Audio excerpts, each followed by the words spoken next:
Where there's smoke, there's fire. And I got to tell you, this is something that I'm very, very excited about, and I'm happy to kind of get into. When it comes to PlayStation 5, a lot of people are kind of curious, hey, we might be close to finishing Ratchet and Clank, but are we going to actually go out there and get other games this year? It looks like Horizon Forbidden West is definitely on track to go out and reach everybody this holiday. But what else is there? I mean, if you think about it, God of War Ragnarok was pushed into next year. Gran Turismo 7 was pushed into next year. So it's going to be a great year next year as well. Obviously, Forspoken is going to be something that is going to be able to be played next year from the looks of it. And that's shaping up to be a fantastic game, possibly even Final Fantasy 16 as at least a timed PlayStation exclusive. But with that being said, Sony didn't go to E3 this year. So there is this big kind of discord there where people are going to say, oh, well, what's left for Sony to play? Is there anything for Sony to play? And I think that people kind of take this like maybe they don't have something. Look, listen, Sony fixed their issues with their last generation problems, right? The PS4 launched with a piss poor lineup. The PS4 didn't have games for years. I mean, it had little stuff here and there, but it didn't really have the games on the level of Xbox. And that's the main reason why I went with Xbox last generation, especially to start with. Now I have both, but it's like, you want those games to start rolling in. Now, what else is there? Now we have a bit of a clue of what we're getting. I want to get into this because this happened to come out today and it was a bit of a leak. Again, I'll say take all leaks with a grain of salt because we don't know for sure, but it does sound intriguing and I can't wait to get started. What's up, everybody? Crapgamer here with Crapgamer Reviews. It's me, Crap Gaming. Slap that like button for me. Slap it hard. Anyway, listen, I love doing these videos. We're having a good time, but just all I ask is a simple like. I know it's a rebuilding process and things like that, but please just like the video. I still put work into it. I'm still doing my best with these, and I've got some cool stuff on the horizon. Just bear with me. But this is very interesting. So according to this rumor, Ghost of Tsushima standalone expansion is going to launch this year. Now think about that. I'm going to get into the details on this real quick, but it looks like we could be having a standalone game for Ghost of Tsushima, which again, if you compare it to other standalone games that Sony has released, you're looking at a pretty good game. And I actually like that because, Ghost of Tsushima was a game that really took a long time to kind of finish, and if there was any issues with the game, I guess you could say that maybe the pacing issues. A smaller game might work extremely well in this instance, okay? So if you look at something like Miles Morales, for instance, okay, really good game. It took me between, I think, 11 and 12 hours, something like that. I don't know the exact time. I looked earlier. But, same thing with Lost Legacy, right? Uncharted Lost Legacy, really good game in that, 10, 12-hour range. And also Infamous First Light was another game that was pretty good that was in that kind of range. So Sucker Punch has some familiarity with that, and they can get something out pretty quick when it comes to this game, and I think that would be absolutely incredible because it was one of my favorite games. A Ghost of Tsushima standalone expansion called Ghost of Ikashima is currently in development according to this rumor circulating online. A reliable source who proved to be reliable in the past revealed today that this standalone expansion is in the vein of Spider-Man Miles Morales and Uncharted Lost Legacy, and it's targeting a 2021 release. The leaker hasn't mentioned any platform, but it is likely it will be a cross-gen release as well, which is not surprising considering the main game launched on PlayStation 4. Reset Era Forums member also added that it's going to be a single-player expansion. Ghost of Ikashima, an expand-alone type game aiming for 2021. Not sure how so many seemed to find out so quick. While this person did prove to be reliable in the past, we should take everything with a grain of salt, obviously, as Sony doesn't have many games planned for the final few months of the year. Releasing a Ghost of Tsushima standalone expansion would make tons of sense, also considering the success of last year's Spider-Man Miles Morales. Ghost of Tsushima is among the best PlayStation 4 exclusives ever made, and one of the best open-world games released in recent years.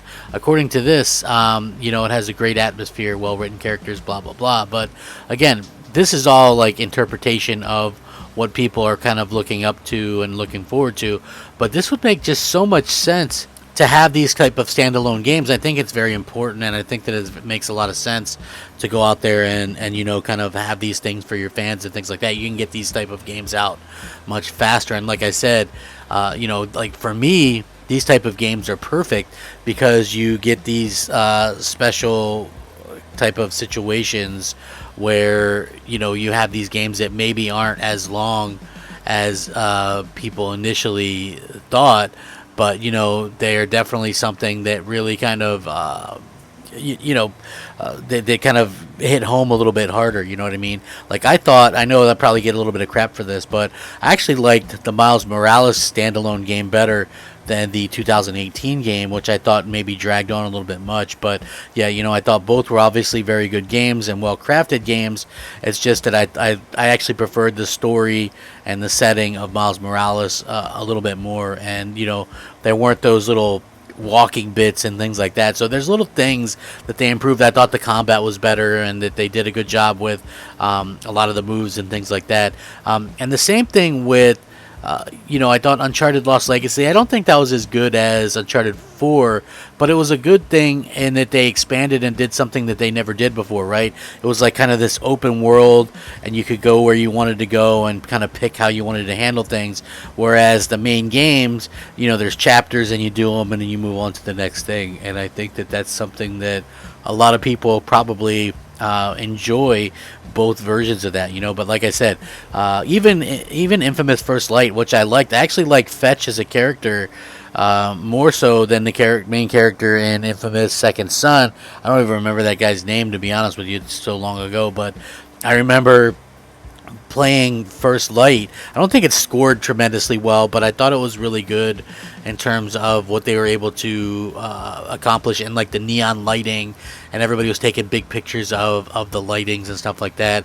I thought they did a tremendous job with it, and so they have some instances of these type of things that kind of come out, and people just kind of can enjoy them and not have to worry about sinking hundreds and hundreds of hours into them. So I think that that's really one of the things that's incredible about Sony's developers is they're able to get these games out in such a pace. Now, see, the article even reads that there's not a lot from Sony to release at the end of the year, but there's also rumors, that Factions might come out this year, a Bloodborne remaster, possibly a Last of Us remaster.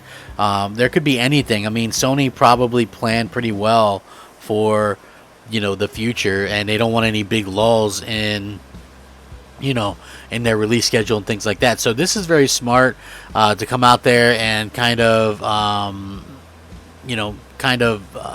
interesting to see nonetheless, and I love the fact that these developers kind of go out there and put these things out there, and this is just something that I'm really excited for. If this ends up being true, then I think that this is a great thing.